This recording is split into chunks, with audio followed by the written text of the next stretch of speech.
Командующий флотом заявил о поражении в войне. Нехватка экипажей, устаревшие подлодки и провалы в модернизации делает ситуацию еще более критической. Неожиданное признание президента, оно напрямую касается войны в Украине. Настолько прямолинейного заявления никто не ожидал. Путин объявляет мобилизацию? Какие пункты указа, которые уже подписаны, оказались засекречены и почему? В РФ срочно ввели режим чрезвычайной ситуации после атаки беспилотников. Что было целью удара и какие будут последствия? Об этих и других самых главных событиях вечера вторника, 9 декабря. Самые важные и срочные новости, эксклюзивные подробности. Вы смотрите информационный выпуск «Нехта». Оперативно о событиях в России, Беларуси, Украине и мире. Раньше и понятнее других. Все, что нужно знать сегодня. Скандал в украинской армии, а в парламенте назревает открытый бунт. Депутатка Марьяна Безуглая обещает парализовать работу Рады, пока из Генштаба не уберут главкома ВСУ Александра Сырского. И говорит, ни один закон не должен пройти, пока вопрос обороны игнорируется на высшем уровне. Антикоррупционные органы перестали публиковать пленки и не дают подозрения. Умеров продолжает быть секретарем СНБО и после Ермака стал главой переговорной группы. Все люди Андрея Борисовича остаются на должностях. Плана у страны до сих пор нет. Верховная Рада Украины и Кабмин успокоились. Военной реформы нет. Беспорядок на фронте продолжается. Россияне продвигаются. Народный депутат напоминает, что еще во время антикоррупционных протестов выходила с приоритетным требованием военной реформы и отставки Сырского. А скандал вокруг Миндича и увольнения Ермака, по ее словам, только отвел внимание от ключевой темы, от обороны. Поддержку Ермаком Сырского она называет одной из своих красных линий. Теперь Безуглая обещает блокировать зал независимо от содержания законопроектов, пока Сырский остается главнокомандующим. Собираем ваше мнение по этому поводу в комментариях. Что это все означает для вас? Пишите, не стесняйтесь. Над российской глубинкой снова загудели беспилотники, и на этот раз удар пришелся не по приграничью, а по промышленному городу в Поволжье, где делают начинку для ракет и дронов. Чебоксары встречали беспилотники. Официальные данные разнятся и по числу пострадавших, и по масштабу разрушений. Власти ограничиваются формулировками про работу ПВО и уточнение последствий. Но, тем не менее, власти региона ввели режим ЧС, видимо, потому что ничего не случилось.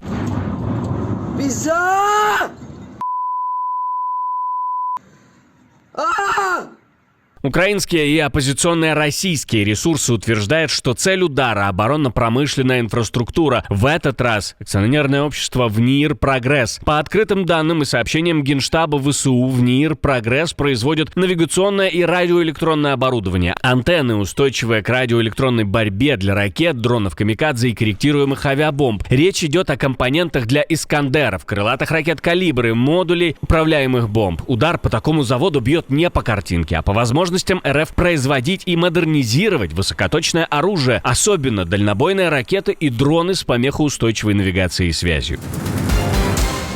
Режим чрезвычайной ситуации введен и на восточной границе НАТО. Между Вильнюсом и Минском снова напряжение. В Литве говорят, тут уже не про мелкое нарушение, а про риски для национальной безопасности. Глава МВД Литвы объяснил режим чрезвычайной ситуации именно сочетанием факторов: вмешательством в воздушное пространство и угрозой безопасности страны. Брюссель мгновенно включился в риторику. Председатель Еврокомиссии Урсула фон дер Ляйен назвала происходящее неприемлемой гибридной атакой.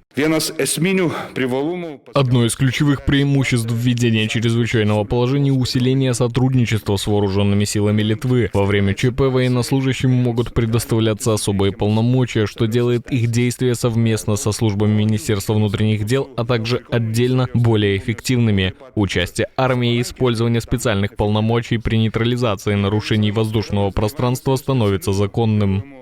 Минск все обвинения отвергает и настаивает, что разговоры о гибридном давлении – политизированные выдумки. Но факт остается. Еще один инструмент давления на границе с ЕС теперь официально переведен в категорию кризисных с режимом ЧС и вовлечением всей европейской повестки.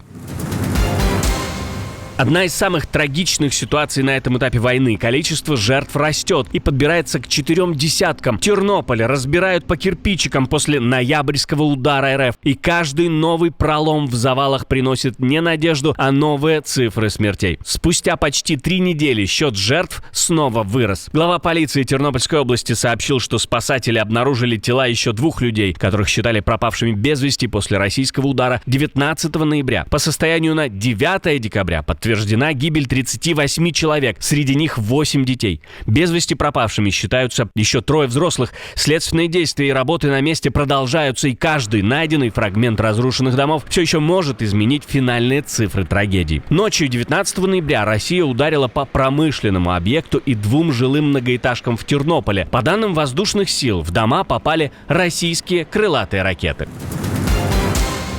Решение созрело, и хоть и прикрыто, но таки прозвучало. И что теперь делать простым россиянам, кроме как готовиться к войне? Путин фактически объявляет мобилизацию. Конечно, не прямо, как обычно, малыми дозами, не через громкое слово «мобилизация», а тихим указом о сборах запасников с засекреченными пунктами. Владимир Путин подписал указ о призыве россиян, пребывающих в запасе, на военные сборы в 2026 году. Они пройдут в структурах Минобороны, Росгвардии, в воинских формированиях МЧС, в органах госохраны и ФСБ. Правительству и регионам поручено обеспечить проведение этих мероприятий. Четверть текста указа гражданам просто не покажут. 2 из 4 пунктов засекречены как для служебного пользования. Формально речь идет о резервистах, тех, кто уже подписал контракт на пребывание в мобилизационном людском резерве. По состоянию на 2021 год его штатная численность составляла около 100 тысяч человек. Но сейчас реальные цифры не раскрываются. По положению о военных сборах именно президент решает, сколько резервистов призовут, исходя из потребностей армии. А продолжительность сборов не может превышать 2 месяца. Но рамки быстро меняются. В октябре Госдума приняла закон, который разрешает отправлять резервистов на так называемые специальные сборы. Это включает защиту критически важных объектов и объектов жизнеобеспечения. Давайте попробуем угадать, о чем же идет речь. Пишите в комментарии, что думаете.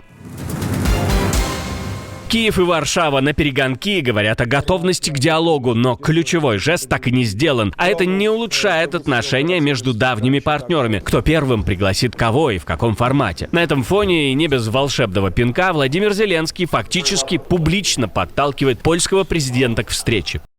Я пригласил его и сказал: выбирайте любую дату, какую бы дату вы ни выбрали, я буду рад с вами встретиться. Мне нужна встреча, и тогда, если президент, официально или неофициально, как он пожелает, пригласит меня и предложит дату, я, конечно же, приеду в Польшу с официальным визитом. Это важно для меня.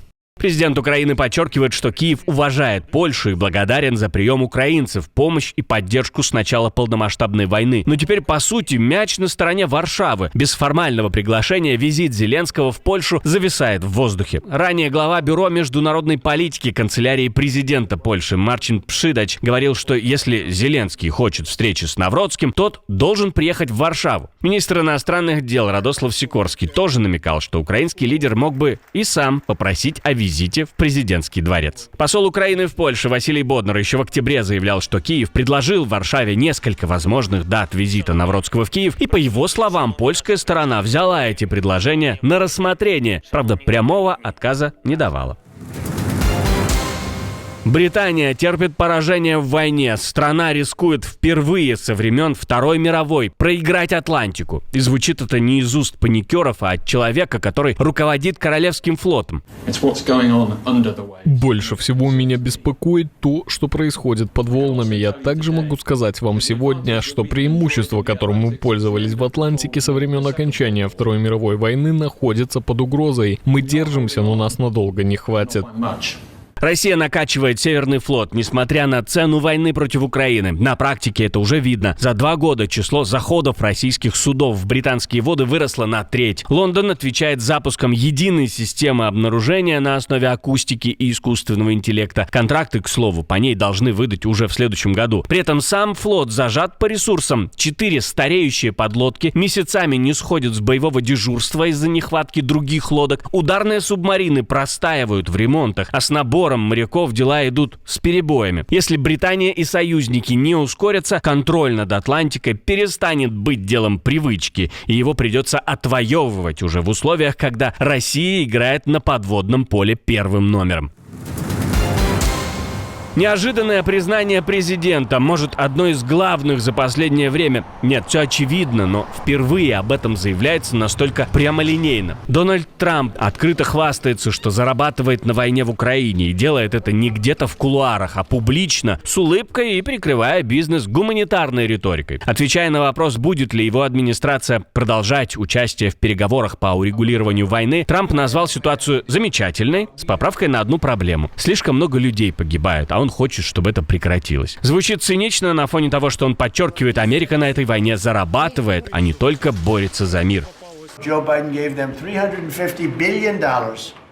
Джо Байден выделил им 350 миллиардов долларов. Вы знаете, а я им ничего не дал. Я действительно дал им джавелины в самом начале и выбил чертовски много налогов. Но и Обама дал им простыни. Помните, Обама раздавал простыни, а я джавелины. Но нет, у нас там отличная ситуация, за исключением одной проблемы. У вас гибнет много людей, и я хочу, чтобы это прекратилось. Большинство стран НАТО действительно используют механизм PURL, закупают у США вооружение для Украины по американским ценам, Вашингтон фиксирует прибыль, а политически все продается как коллективная поддержка Киева. Тогда, получается, известный бизнесмен-миротворец дал маху, ведь, как говорит Трамп, ситуация и так замечательная. Зачем тогда заканчивать войну?